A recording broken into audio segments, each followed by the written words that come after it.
Please be seated. And good morning, wonderful people of All Saints Russellville. It's a joy to be back here with you. It's always a pleasure to come down the mountain from camp to continue to share the good news with you. Although this morning, many of you might be sitting there wondering, after having just listened to that gospel reading, like, what's he going to do with this? It's a tough one.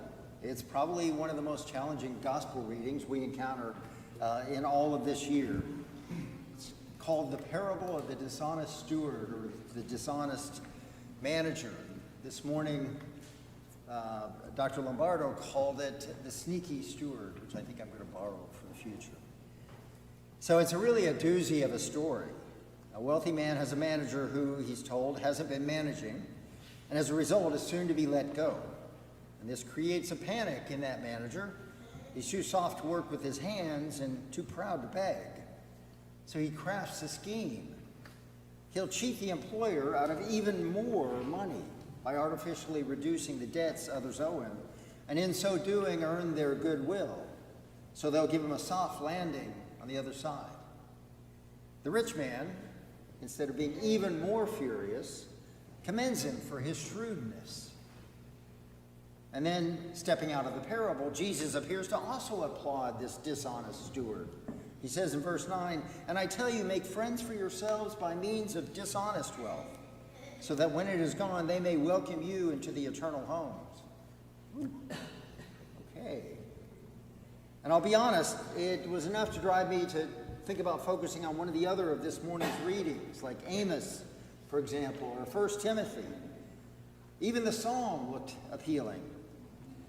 But I had to choose what I'd say sermon-wise. I had to choose the hard road, or at least I had to really take apart this particular gospel. You see, something about this vexing moment I think we are in culturally, this moment where reasonable people are assassinated, where gestures are silenced for speaking truth, where power seems to reside in disdain and hatred, and empathy has become a bad word, where it feels like we can't even agree on what is right or what is just. Something about this whole "the world is upside down" moment makes me want to wrestle with today's troublesome gospel. Because if we can make some sense of this one, of this gospel, maybe it'll help us reframe everything that's going on around us, see things in a different lens. Maybe this morning's gospel is a key to unlocking something new in ourselves and what we're being called to do.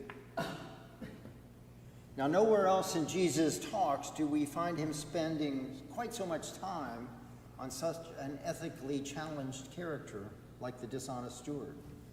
It makes up nearly the entire reading. And at least in other parables, like the prodigal son, in this case, there's no clear resolution of good at the end. Sure, there's the tagged-on ending in verse 13, no slave can serve two masters, and so forth. You cannot serve God and wealth. Yeah, we can resolve in that, but that feels to me artificial. It feels more like a bumper sticker ending, instead of what is the real heart of the gospel.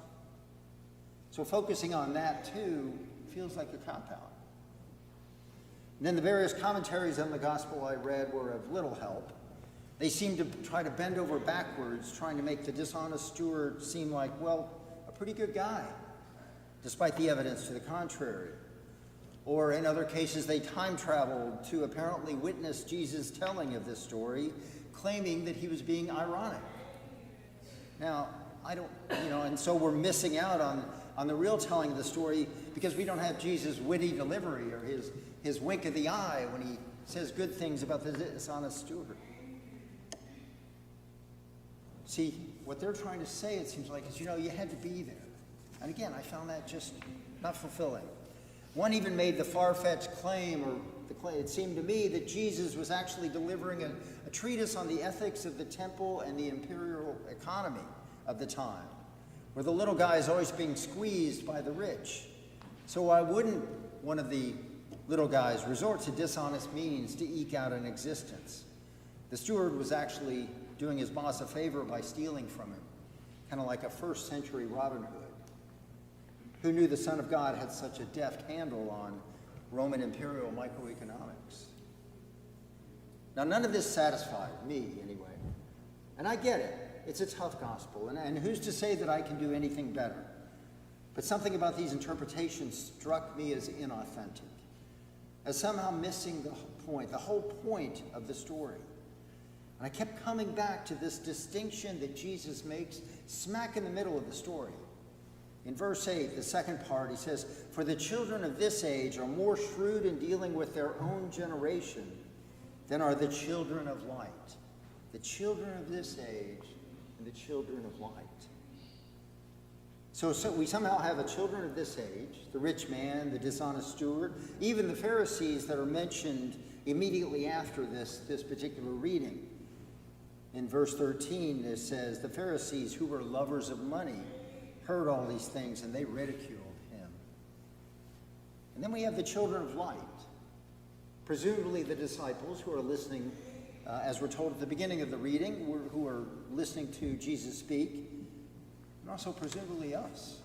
We want to be children of the light, don't we? So I ask, what can we as children of light learn from the children of the age?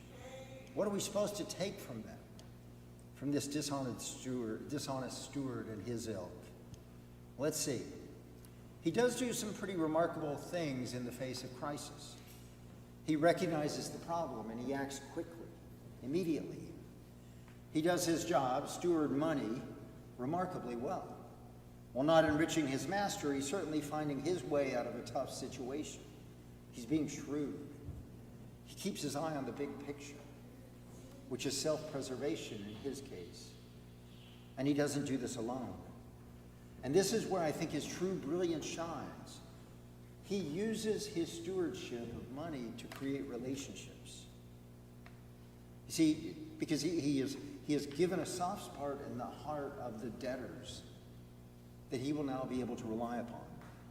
Now, Jesus doesn't commend the steward's practices, but I think rather his insight into the connection between the resources that he has at hand and the relationships it can help him form. For the children of this age are more shrewd in dealing with their own generation than are the children of light. So I ask, what means do we employ to accomplish good ends?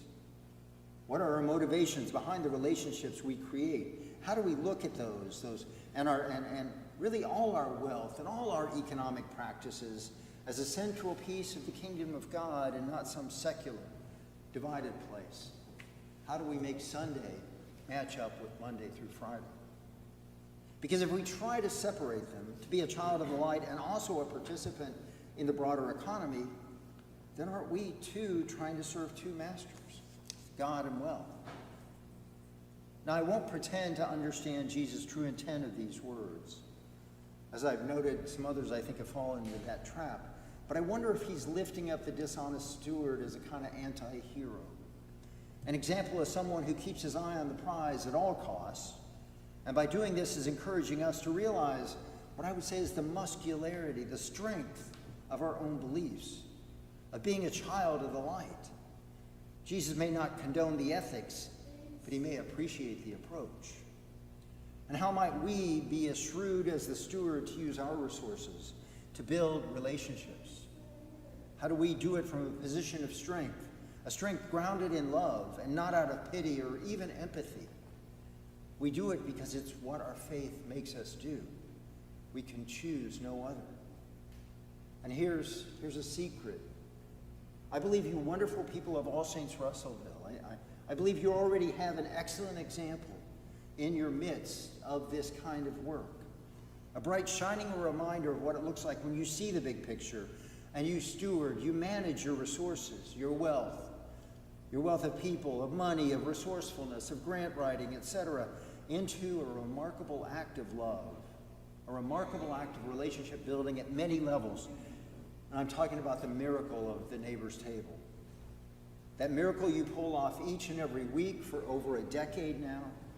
It's a miracle of outreach, of connection. One that it has, as I understand, weathered the test of time, made it through the pandemic, gone through times of scarcity and through times of abundance, To me, the neighbor's table is possibly the best example in this entire diocese of the shrewdness that Jesus is urging on us as children of light.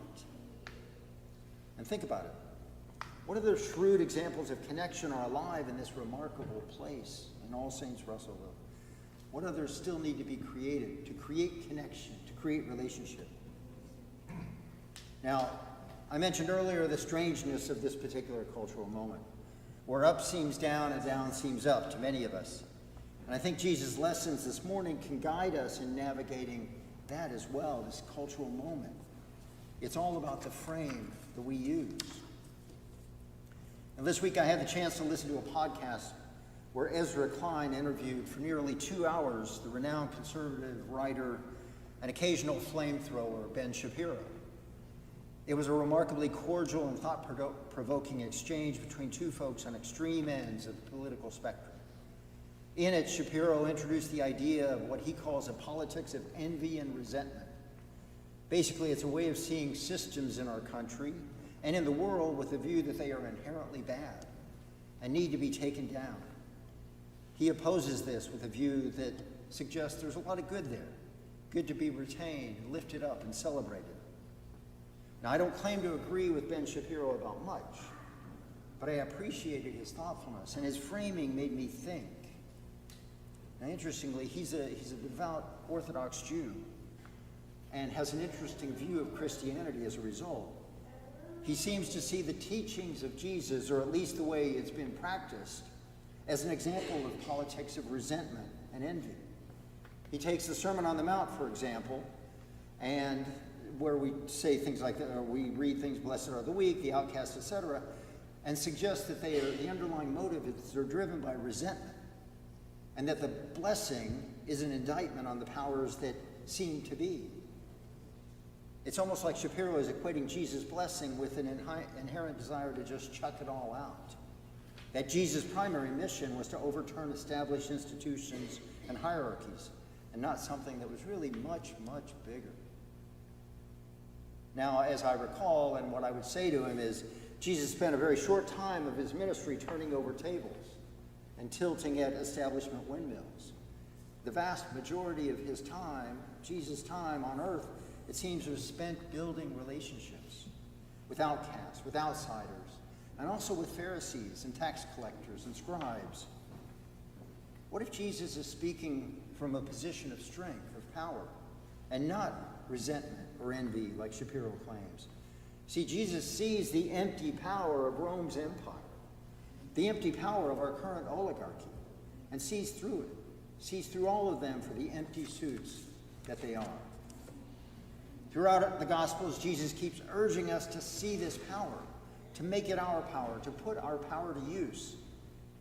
Maybe we sometimes forget that we worship an omnipotent God, all-powerful. When we worry and rage and complain about an unjust system, a rigged system, are we perhaps seeing our God as too small and not all-powerful? Are we falling into the trap of worshiping wealth and power instead of worshiping God?